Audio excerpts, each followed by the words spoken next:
अस्सलाम वालेकुम नाज़रीन, मैं आपका मेज़बान मोहम्मद शाहिद रज़ा मदनी आपकी खिदमत में हाजिर हूँ। आप देख रहे हैं मेरा यूट्यूब चैनल शाहिद रज़ा इस्लामिक ज़ोन। अगर आप मेरे चैनल पर नए हैं तो प्लीज़ चैनल को सब्सक्राइब करें, बेल आइकन को प्रेस करें ताकि आने वाली हर नई वीडियो सबसे पहले आपको मिले।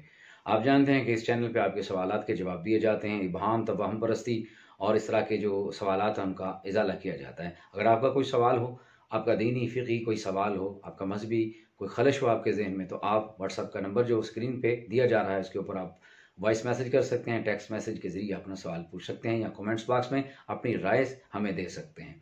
आज हम बात करेंगे ये जो हमारी माएँ बहनें बीबियाँ मौजज़े पढ़ाती हैं, और इसको मौजज़ा भी नहीं कहती, इसको मौजदा कहती हैं। पहली बात यह है कि लुगत के अंदर मौजदा कोई लफ्ज़ नहीं है, ये एक मजहूल लफ्ज़ है। मौजदा ये कोई लफ्ज़ नहीं है। और ये जो मौजज़े पढ़ाती हैं इसके हवाले से आज बात करनी है। जो बीबियों की कहानी पढ़ाती हैं, 10 बीबियों की कहानी, 8 बीबियों की कहानी, लकड़हारे की कहानी और फ़लाँ बीबी की कहानी, ये सारी की सारी कहानियाँ हैं। ना इसका हदीस से कोई ताल्लुक़ है, ना कुरान से कोई ताल्लुक़ है, ना सारे सहाबा से इसका ताल्लुक़ है। मन घड़त किस्से, झूठी कहानियाँ, शरीयत मुतहरा के मुनाफी, कुरान और सुन्नत से मुतसादम ऐसे किस्से घड़ लिए गए हैं कि जिसको औरतें पढ़ाती हैं और मन्नत करती हैं और नज़र मानती हैं कि मेरे घर में अगर कोई बच्चा होगा तो मैं ये बीबी की कहानी पढ़ाऊँगी, अगर मेरी बेटी का रिश्ता हो जाए तो मैं फ़लाँ बीबी की कहानी पढ़ाऊँगी, अगर मेरा बेटे को नौकरी मिल गई तो मैं फ़लाँ लकड़हारे की कहानी इस तरह पढ़ाऊँगी। या इनके आपस में कोई इस तरह की औरतों की बातें होती हैं जो करती रहती हैं, और मौज़े और कहानियाँ ये मन घड़त किस्से, झूठी लायानी फजूल किस्म की बातें हैं जिसका दीन से कोई ताल्लुक़ नहीं है। आसारे सहाबा से अहादीस के अंदर कोई भी इस तरह की रिवायात नहीं मिलती कि जो औरतें पढ़ाती हैं, मन्नत मानती हैं। इस तरह की नज़र मानना, मन्नत मानना ये बिल्कुल मना है, जायज़ नहीं है इस्लाम में। अब अगर अल्लाह ताला ने अगर आपको शऊर दिया है तो आपने मन्नत माने। अहादीस में इसका ज़िक्र है, सियासत की कुतुब के अंदर ये हदीस मौजूद हैं। सहाबा ने नज़र मानी है, उन्होंने मन्नत की है, लेकिन उनकी मन्नत क्या थी, उनकी नज़र क्या थी? उनकी जो मन्नत थी ना, वो ये थी कि ये काम हो जाए तो ए अल्लाह मैं इतने रोज़े रखूँगा, अगर मेरा फ़लाँ काम हो जाए तो मैं इतने नवाफ़िल पढ़ूँगा, मैं हज करूँगा, मैं उम्रा करूँगा, मैं ग़ुलाम आज़ाद करूँगा। ये थे उन सहाबा इकराम की ज़िंदगी के मामलात कि जो इस तरह की नज़र मानते थे या मन्नत मानते थे। बुखारी की हदीसें हैं, मुस्लिम की हदीसें हैं, और इसके बाद मिशकात के अंदर बहुत ज़्यादा अहादीस मौजूद हैं कि जहाँ पे सहाबा किराम ने मुख्तलिफ मन्नतें मानी, फिर नबी करीम अलैहिस्सलाम से उसके बारे में अहकामात पूछे। और फिर कुछ सहाबा ने ऐसी मन्नतें मानी थी दौरे जहालत में कि हुज़ूर इस्लाम ने फरमाया कि इनको पूरा करना ज़रूरी नहीं है। तो जो मन्नत गैर शरई हो, इस्लाम में उसका कोई अमल दखल ना हो, तो ऐसी मन्नत तो पहली बात ये मानना ही जायज़ नहीं है। और अगर आपने मन्नत कर ली है तो उसका पूरा करना ज़रूरी नहीं है, उसको तोड़ लेना चाहिए। तो लिहाजा ये बीबियाँ मुजदे पढ़ाती हैं और इस तरह की कहानियाँ पढ़ाती हैं, ये बिल्कुल कहानियाँ हैं, इसका दीन से कोई ताल्लुक़ नहीं है, ना ये पढ़ानी चाहिए या ना सुननी चाहिए। फिर अजीबोगरीब इनकी मंतक और इनका फ़लसफ़ा हमें समझ नहीं आता कि वो जो लंगर होता है वहाँ पे तबर्रुक होता है, शीरीनी होती है, वो बेटे ना खाएँ और बेटियाँ खाएँ, और इस तरह की लोगों ने ये बातें बनाई हुई हैं। तो लिहाजा अगर कोई बहन, अगर कोई बेटी, अगर कोई मेरी माँ ये सुन रही है तो उसके ऊपर प्लीज़ इसके ऊपर अमल करें और लोगों तक ये खैर का पैगाम पहुँचाएँ कि अल्लाह की बंदियों, अगर आपने मन्नत माननी है, अगर आपने कोई नज़र माननी है, ज़रूर मानें।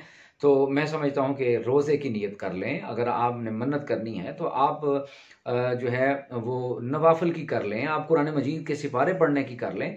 तो लिहाजा वैसे नबी पाक अलैहिस्सलाम ने फरमाया कि ये जो मन्नत है ये तकदीर नहीं टाल सकती, बस कंजूस का जो माल है वो निकलवाया जाता है।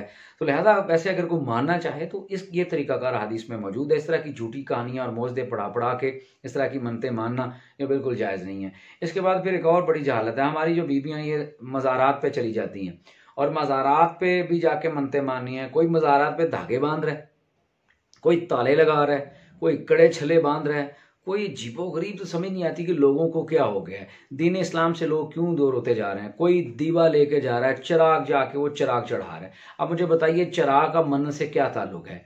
कोई झंडा चढ़ा रहा है, कोई चादरें चढ़ा रहा है, कोई कुछ कर रहा है। अल आयाज़ बिल्लाहि ताला, समझ नहीं आती कि लोग किस कदर चल पड़े हैं और किस तरफ चल पड़ रहे हैं। चादरें अल्लाह के वली की कब्र को बाकी कब्रों से मुमताज़ करने के लिए एक चादर काफ़ी है। हज़ारों सैकड़ों आप चादरें चढ़ा रहे हैं और फिर गैर शरई अंदाज के साथ ढोल बाजे और दीगर खुराफात जो है आप कर रहे हैं, तो ये तो वैसे ही हराम है शरीयत इस्लामिया में। ये तो ऐसी मानना ही गलत है कि आप कहें कि मैं ढोल बाजे के साथ और हिजड़े लेके नचाते हुए लोग जाएं आएँ और ये मन्नत है, ये तो बिल्कुल गलत है। ऐसी मन्नत नहीं माननी चाहिए, इस्लाम में इसकी कोई गुंजाइश नहीं है।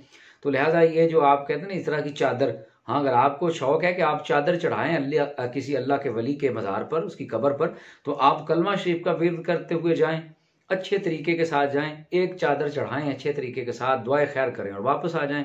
लेकिन यहाँ तो मामला ही बहुत ज़्यादा उल्ट हो गया है। हर बंदा अपना ही एक नया स्टाइल लेके, अपना ही एक नया अंदाज लेके वो चादरें चढ़ा रहा है। कोई किधर को चला हुआ है, कोई किधर को, कोई समझ नहीं आ रही कि दीन क्या है और हम क्या कर रहे हैं। तो लिहाजा इस तरह की जो मन्नतें दरबारों पे भी, मज़ारात पे भी की जाती हैं, लोगों को मना करना चाहिए कि ना तो वहाँ पे सजदे करें, ना पे वहाँ पे ताले बांधें, ना वहाँ पे धागे लगाएं और ना इस तरह के जो हैं वहाँ पे वो मज़ारात पे ये सारे खुराफात जो हैं वो करें। और दूसरी बात ये कि मज़ारात पे जो हम लंगर शरीफ लेके जाते हैं ना, इसके बारे में भी आप गौर कर लें।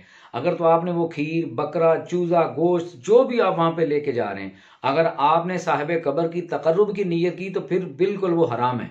साहिब कब्र के तकर्रुब की कि बाबा जी मुझसे खुश हो जाएं, अगर उनकी रिजा के लिए, उनके तकर्रुब के लिए आपने वहां पे कोई जानवर ज़बह किया या जानवर चढ़ाया या खीर ले गए या कोई भी काम किया, तो ये हराम है, ये बिल्कुल जायज़ नहीं है। और आपने वहां पे कोई चीज़ बनाई है, तकसीम की है, पकाई है, तो आपने तकर्रुब इल्लल्लाह की नीयत की है कि परवरदिगार आलम इसे तेरी रज़ा चाहता हूँ और इस तबर्रुक को जो मैं तकसीम कर रहा हूँ या खाना तकसीम कर रहा हूँ, इसका इसाले सवाब मैं अल्लाह के वली को करता हूँ, तो ये तरीका का ठीक है। लेकिन मेरे इल्म में ये है कि यहाँ पे 95% ऐसे लोग हैं कि जिनको ये नहीं पता कि हम अगर कोई दरबार शरीफ पे लंगर कर रहे हैं या तबरुक या शरीन तकसीम कर रहे हैं, तो इससे हमने नीयत क्या करनी है और इससे मुराद क्या है और किसके लिए लेके जा रहे हैं। तो लिहाजा 95% ऐसे लोग हैं कि जो बाबा जी को खुश करने के नज़रिए से जाते हैं, लिहाजा वो शरीनी भी ठीक नहीं है, वो लेना देना बिल्कुल ठीक नहीं है। अल्लाह की रज़ा के लिए लेके जाएं, तक़र्रुब इलाही की नीयत करें और इसाले सवाब उस साहिब कब्र यानी अल्लाह के वली को करें, तो ये ठीक है। और भी बहुत ज़्यादा खराफात हैं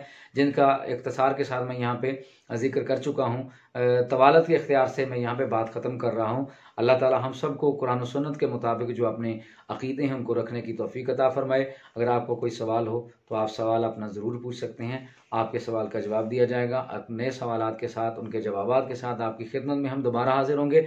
तब तक के लिए अपना बहुत ज़्यादा ख्याल रखिएगा। अल्लाह आपका हामी व नासिर हो।